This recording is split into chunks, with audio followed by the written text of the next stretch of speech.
what you really want to look at within a Trump administration is the fact that the range of outcomes is going to be a lot wider at this point. Whereas before we were creeping along at 1.5 to 2% GDP in the U.S., now I think we have the possibility of going higher. It could go, 2.5 to 3%, even possibly higher than that.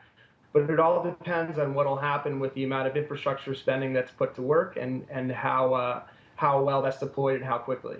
So here's, oh, sorry, go ahead, Al. Chris, we were just talking to Marie earlier on, and Marie was pointing to the concerns that we may be in for a stagflationary environment in the States, and she's looking to rallies on the market to actually sell those rallies as selling points.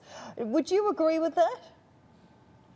Well, I don't disagree that stagflation is always a possibility, but I think in the short run, we're most likely to see inflation start to pick up, and we'll see what that does to the economy. Obviously, if the economy gets too far ahead of itself, or if it turns out that the stimulus that's put into effect doesn't increase the GDP growth, then we could absolutely have higher inflation with lower growth. But it's actually my expectation at this point in time that we'll get both higher growth as well as higher inflation. All right, Marie, come in on this. Yes, it also obviously depends on what kind of spending we're going to get.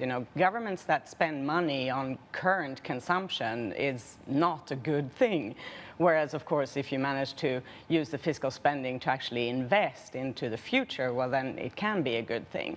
And the US economy is geared up for spending more money on current spending. So I would argue that this reflation sort of is going to be detrimental and lead to higher interest rates.